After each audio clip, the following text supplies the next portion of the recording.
Good afternoon, everyone. Good afternoon, teachers. Now, I will discuss about postmodernism and analytic philosophy. By the way, I am your reporter for today. My name is Claudine Joyce Gunsay. What is postmodernism?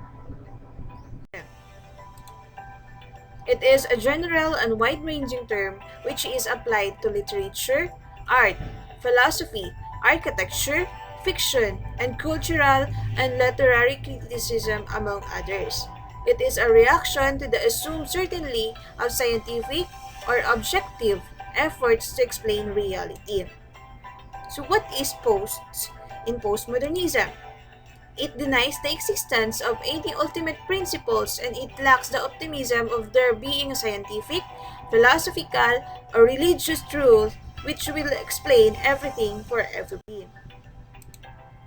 Nature of postmodernism, a late 20th century movement characterized by broad skepticism or relativism, a general suspicion of reason, and an acute sensitivity to the role of ideology in asserting and maintaining political and economic power. The difference between modernism and postmodernism. In modernism, reason is sufficient to know the truth. In postmodernism, reason cannot lead through knowledge and truth. Next is, knowledge is important to be knowledgeable, in general to become an educated person. Knowledge is interpreted as a kind of colonialism to attack other people. It celebrates the idea of unity, coherence, rationality, and order out of chaos. It celebrates the idea of fragmentation, incoherence, chaos, and disorder.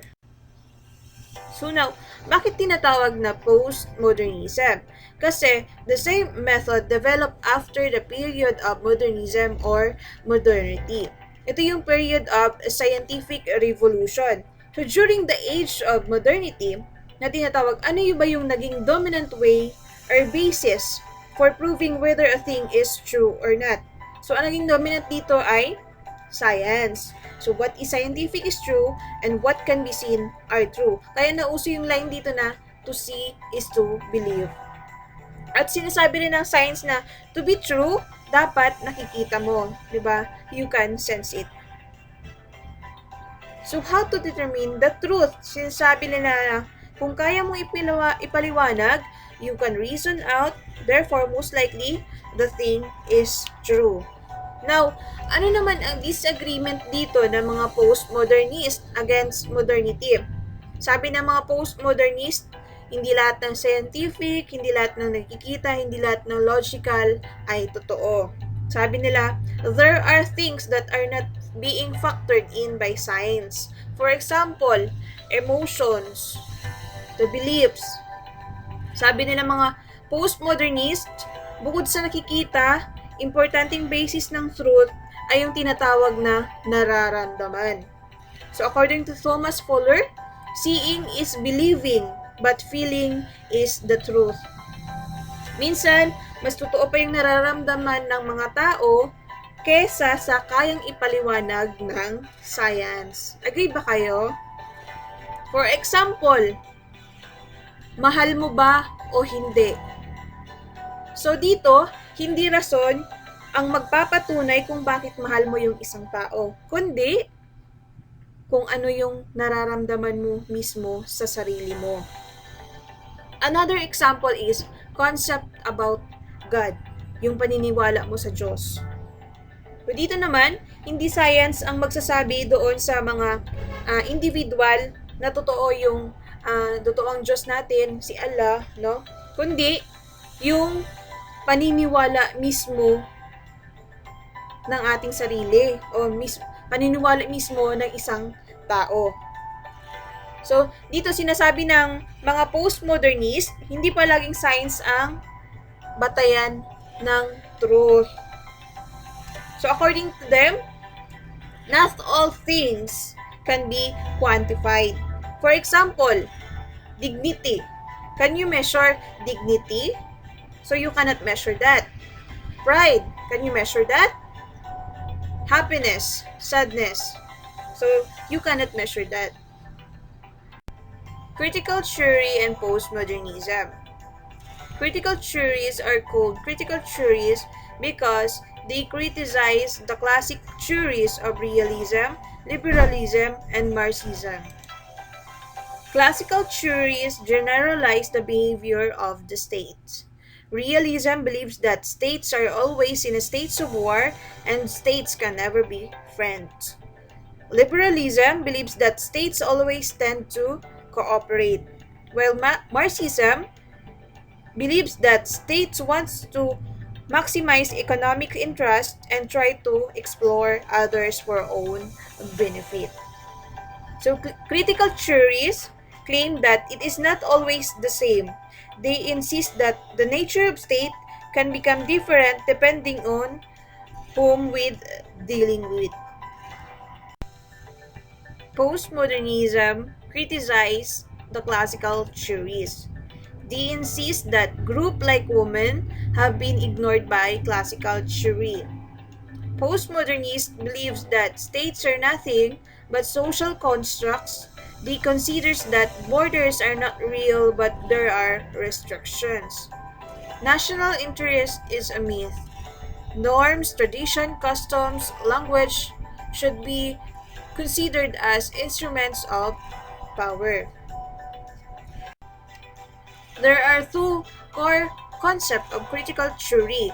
First, it should be directed at the totality of society. Second, it should improve the understanding of society by integrating. According to Max Horkheimer, there are three criteria of critical theory. First, explanatory. Second, practical. Third, normative. So what is the difference between critical theory and postmodernism? When we say critical theory, it analyzes how our thinking is structured by power relation on a broader scale than individual psychology.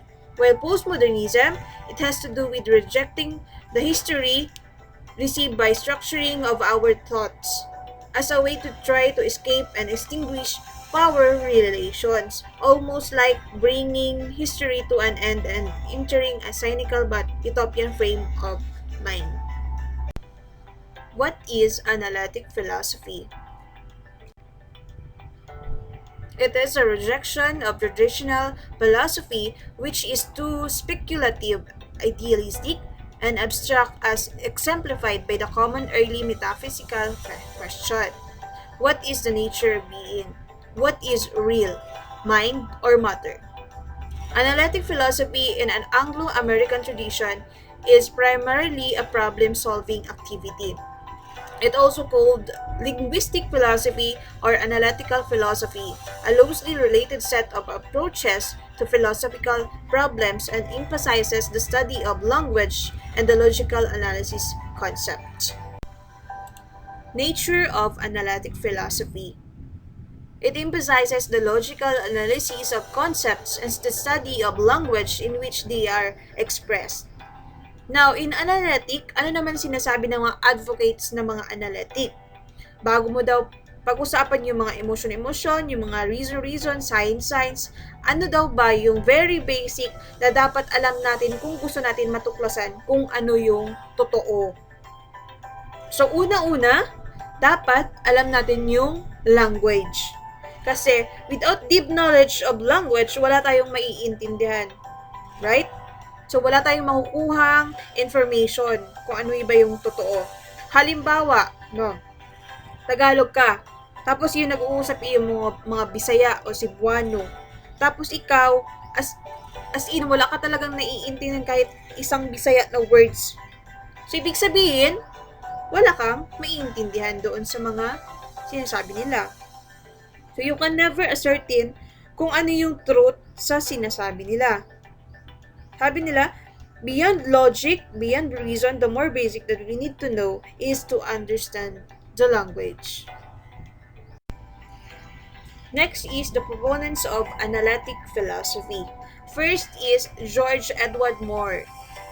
He hated his first name, George Edward, and never used them. His wife called him Bill. He was an important British philosopher of the first half of the 20th century. He was one of the trinity of the philosophers at Trinity College, Cambridge. The other were Bertrand Russell and Ludwig Wittgenstein, who made Cambridge as one of the centers of what we call analytical philosophy. The main achievement of More's early period is his book Principia Ethica. Bertrand Russell, one of the founders of analytic philosophy, co-authored Principia Mathematica with Alfred North Whitehead. According to Russell, it is the philosopher's job to discover a logically idea language, a language that will exhibit the nature of the world in such a way that we will not be misled by accidental, imprecise surface structure of natural language. Alfred North Whitehead, one of the founders of analytic philosophy. Education, the necessary marriage of thought with action. Whitehead emphasizes the importance of remembering that a pupil's mind is a growing organism. It is not a box to be ruthlessly packed with alien ideas.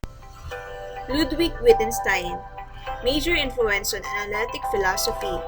According to Wittgenstein, the goal of analysis was to reduce all complex descriptive propositions to their ultimately simple constituent proposition. Example: squares, circles are non-existent things. Simple: no squares are circular. Friedrich Ludwig Gottlob Frege, a German mathematician, logician, and philosopher who worked at the University of Vienna. Widely regarded as the father of modern philosophical logic and his development of predicate logic, known for his seminal paper in this field on sense of reference. Axiological positions of analytic philosophies. What is the relevance of analytic philosophy to education? It is important because it focuses on concepts or terms: freedom, courage, fear, discipline, beauty, performance. So, analytic philosophy does not deal with the building system of thought. It deals with clarification of language that we use to explain phenomenon. It does not prescribe goals in education but enable us to understand better those goals and aims prescribed. It simplifies communication to facilitate understanding of meaning by checking the clarity of language. Aim of education. As might be expected, the analysis denied that the goals of schooling can be reduced from any mystical or rationalistic source. Gatsky differentiates means, ends in view, anticipation, and outcome. Parkinson argues that educational aims are hypothetical rather than categorical, and that they are empirically testable when a sufficient text is supplied. The curriculum. Scattered efforts have been made. Henderson has discerned diverse meaning of subject matter and proposed a classification system. McKellen has claimed deficiencies in the concept of knowledge in the major curriculum theories. Parkinson and several other authors have questioned certain ambiguities in needs as related to curriculum. Jones has tried to show how a theory of philosophical analysis and a concept of unity can serve as a basis for liberal education. Northbridge has asked whether a curriculum is a Kilpatrick suggested experience. Again, however, the bulk of the possibilities has not been developed. There are many equivocation and obscurities enveloped in the motion of subject curricular integration, teaching, units, and the like. Pedagogy. Teaching must focus on logical analysis of language, concepts, and statements in order to examine clarity of statements and concepts and remove ambiguity and confusion, express ideas and meanings precisely and accurately, solve the problem of meaning by testing it through experience. Teaching must distinguish meaning and meaningless statements. Statements without any factual or objective meaning must be rejected. Values and morals are just seen as emotive statements without any factual or objective meaning. Corruption is an enemy of the people.